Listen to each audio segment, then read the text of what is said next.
Okay, well, I've been asked some questions about what Sam and Gareth are doing on Britannia at the moment, and so here he is to answer a few questions, and hopefully that'll make things a bit clearer.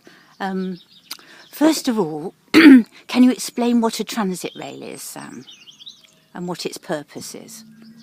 The transit rail runs around the inside of the stanchions and horn timbers at the rear of the boat, and these are timbers that splay out like fingers on a hand that form the rounded or elliptical stern of Britannia, and where they hook upwards like that as they come through the deck, that they are what you see, and around the inside of those goes a transit rail which is fastened to them, strengthening it and also giving you a purchase for mooring and so forth. And it's made of oak, and it's usually grown to that shape because of the curvature.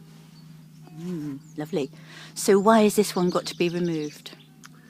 Well, it's been neglected like the rest of the boat over the last several years, and with no movement, not going to sea, no salt water on it, just rain.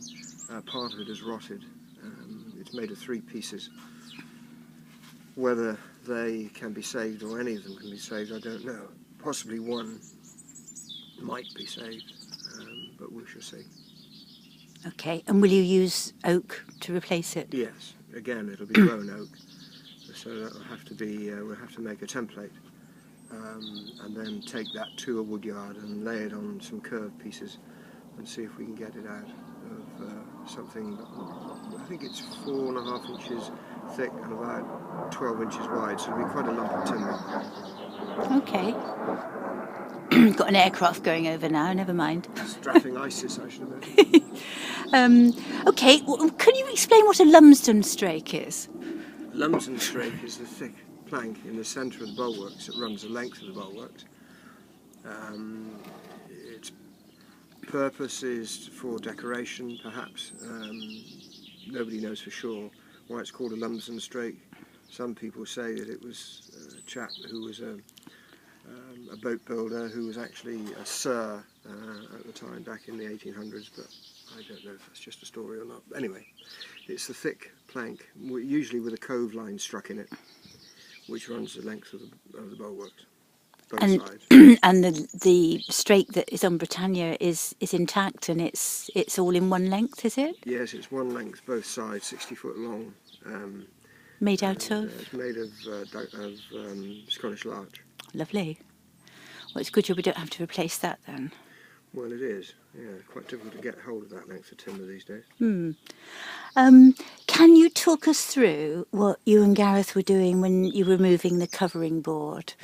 You were painstakingly, you had that template. Can you explain what you were doing? The covering board had, when I rebuilt Britannia, first of all, the covering board was all in one piece. But during the rebuild, that was all broken up apparently,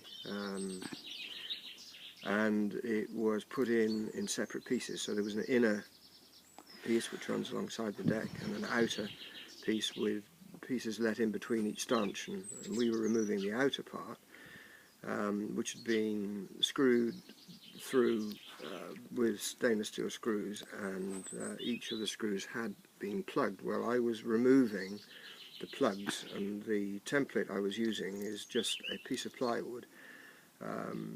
We were drilling with a hole cutter, and if you try and drill with a hole cutter with no centre drill, it skitters all over the place, whereas if you use a piece of plywood with a hole cut in it, and that steadies it so that you can drill a neat hole and then dig it out with a chisel, and then that leaves the head of the screw free to be withdrawn.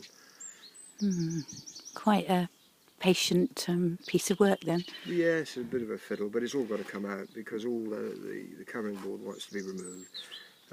It's not done very well, and it leaks, and so all of that will be replaced. Right. Thank you very much. My pleasure.